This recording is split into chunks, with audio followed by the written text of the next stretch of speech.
I'm Daniel Whittington, Chancellor at Wizard Academy and Whiskey Marketing School. And I want to talk about culture. How do you create culture? I think there's three things that I want to accent on how we did it, but I'm going to use the example of how we solved a culture, not problem, but how we solved a chance to create the culture we wanted in Whiskey Marketing School when we were founding the whole thing. So me and a handful of others created the curriculum for Whiskey Marketing School and then started teaching it. And right away, right after the first class, we held our second class because, that's how numbers go. And right away, something popped up for me, which was there is this sort of culture and education community of people who've made it and people who know more and the people who are like, I passed, are you going to pass? You know what I mean? And it's a competitive culture, and I don't like that because I just think we should always be learning.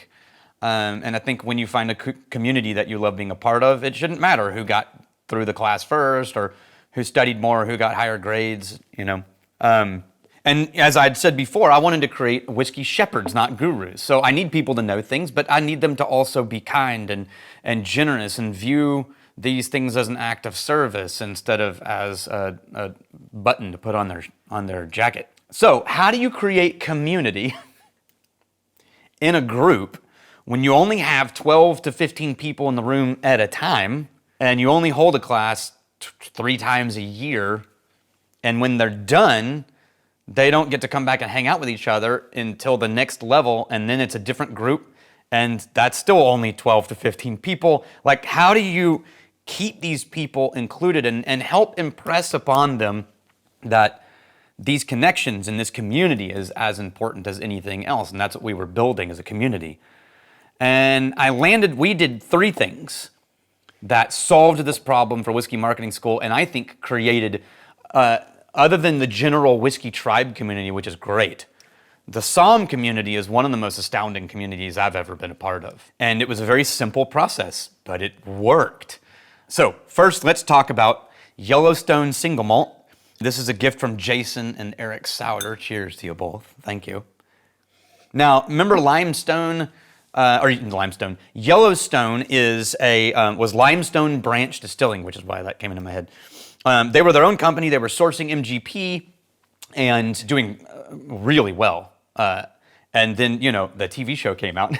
And I don't know if that's tied in, but I will tell you, it wasn't long after that MGP bought the brand.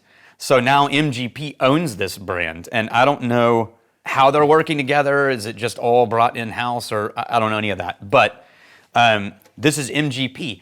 And they've now released a single malt. Now, I don't know. It's 100% malted barley. That's all we know. It's a single malt. Don't know much else about it. We were able to, when I was at Crowded Barrel, get our hands on some MGP single malt or malt whiskey because they were making that as one of the things that you could source from them. I don't remember what it tasted like. And I don't know if this is even the same thing. This could be a product specifically created just for this line. And they might not have overlapped any of the sourcing. I don't know any of those things. So all we know is undisclosed distillery in Indiana, 100% malted barley, so it doesn't necessarily have to be from MGP, but in addition to the American single malt category, and it smells nice. Honey and a little bit of cut grass, a little bit of granola, so it does feel a little young. In theory, it's at least 4 years old, according to what they said about it. They've aged it in new charred oak instead of used oak, which is really surprising to me, that it's this soft and mild when it spent its life in new oak. But, it's not Texas, so they can get away with certain things. As I come back to it, it keeps staying that sort of like green tea and honey granola combo. And there's a roundness to it that's coming from the barley, I think.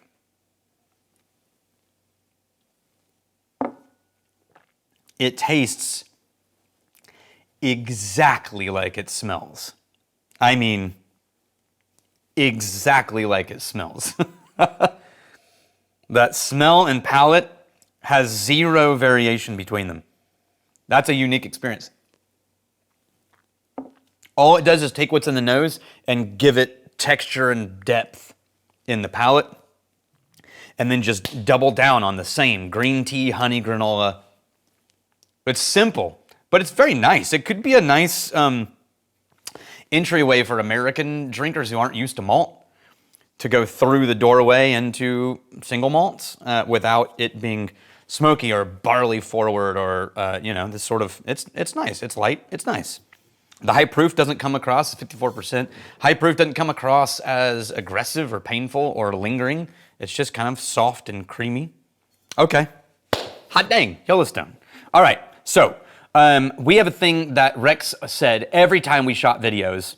I mean, it felt like every time we shot videos. It might not have been every time, but it was almost every time. And it was show, don't tell. And it's the same rule that I learned in writing and that all of my friends who are fiction authors say, show, don't tell. Like a shitty writer. If you ever watch a TV show and the guy who's trying to running down the hallway and he's like, we have to get to this building because we need to cut the red wire because then the bomb won't blow up, because if the bomb blows up then these 14 people who are on the roof that you saw in the last scene might all die, and if those people die we won't know how to get the code for this safe that we told you about in the beginning of the show. Right? That's called, in script writing, that's called expository dialogue. It's when you're doing such a job of filming and writing that you aren't confident that people are following your plot, and so you make one of your characters just tell everybody the plot. In video editing and shooting, as far as I can interpret the way that Rex interpreted it, it was, if you're standing somewhere talking about barrels, then just show the barrel. Have something to touch, hold, look at, show. Don't just stand in a sterile environment talking about these ideas. As much as possible, stand in front of the thing and point at the thing you're talking about. And all of those people live in my head as things that I'm trying to, when I'm coming up with what I feel like are my ideas, it's always coming from these people going hey, remember, show, don't tell. Hey, remember, this is this thing. So when you want to create culture, I told you, I'm bringing it back around. When you want to create culture in a whiskey school and you only have groups of 12 at a time and they are all over the world and not all of them are on Facebook, what do? First thing is you create a culture of the space so that the type of people who are attracted to you are more likely to already be like-minded people. And so what I mean by that is we filter at Wizard Academy and Whiskey Marketing School, we filter who's going to be in the room before you even show up. A normal school just takes random applications and then they look at applications and they decide who they want to accept and who they don't want to accept. We accept anybody who pays. If you pay to attend a class, then here you are. So we need to be careful about who's in the room, though, because when you only have 12 people in a class, especially a whiskey class, if you have 12 people in a class and 2 of them are really snobs and punchy and want to make sure everyone knows what they know, that will ruin a class, just ruin a class. And so we do things like constantly talk about the definition of good whiskey as whiskey you like and the way you like to drink it. And we're constantly talking about, forget gurus, we want shepherds. And we do all of these things to sort of separate out the people who probably wouldn't enjoy this space and wouldn't enjoy the community. And so by the time a class starts, the odds that everyone in the tables is one of our people, very high. Then the second way was, because that's just class. You do 2 days of class and 3 nights, and you sort of get to know people, and people let their guards down and relax, and they find their little family. But then we needed to reiterate another thing, which is this is not an act of guru, this is shepherding. So this is an act of service. So how do you convince people in a room, hey guys, this is an act of service, show, don't tell. You let them serve. And so one of the rules I instituted at the second class we ever held was if you have ever graduated a previous level at Whiskey Marketing School, you can come back to any future class for free as a host, right? Which means you come back not to just hang out and be like, hey, I already passed, here's my medallion. Let's hope you guys pass. No, you come back. We only allow a couple of people per class. They come back. They stand in the back of the room. They're the ones pouring the whiskeys for the blind trios, washing dishes, setting up food, cleaning up food. They're serving. And so 2 things happen. 1, the previous graduates get to come back and be a part of this space again as an act of serving instead of a pedestal. And the students who are in the room get to see people who've already done this and already passed the tests and already graduated serving them. And it sounds simple, but it has a really high emotional impact, both on the hosts and on the students. And then the third thing is, if you're in any cool town or a town people are drawn to or have a high import factor, so you're in Nashville or LA because of the movie industry, or Nashville because of the music industry, or you're in Austin because of tech and music and Austin, or you're in Portland, everybody knows this vibe. Oh, bunch of new people moving in, changing everything, right?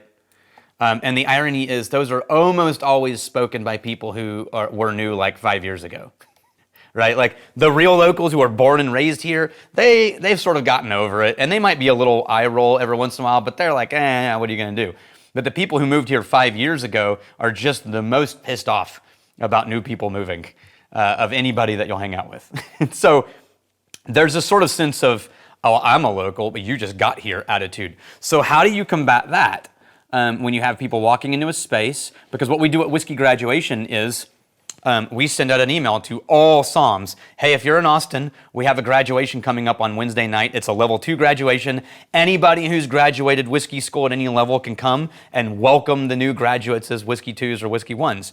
And so when we get to graduation on the second night, there's, anywhere from 5 to 15 people lined up around the outside of the room waiting to welcome in the new graduates. And we have people graduate and then walk down the line and shake the hand and introduce them to every single past graduate while they just welcome them in. We're so glad you're here, you belong. We're so glad you're here, you belong. Over and over and over and over. And when you do that, every single class, you cannot leave that class thinking that you have done anything except join a community. You don't get to just get your medallion, get your tag, and then head home and post to social media. You are now a part of us, whether you want to be one of us, whether you want to be or not. And so that's it. I think the three things, if you really want to create a true community, is first, establish your identity and your culture so strong that the people who are attracted to you are already most likely your people. 2, you give people a chance to serve the community. And 3, you reinforce the culture of all new people are welcomed in as one of us. That's it. It's very simple. There's no, demarcation lines of, well, I got here in 2019. Oh yeah, well, I got here in 2022. It's just, no, you're here. You're one of us. Welcome. And it sounds simple. It's really hard to do consistently unless it's a primary core driver for you. So, assuming that's you someday joining the whiskey school, welcome, and glad you're here. Glad to see you as one of us. Cheers to you.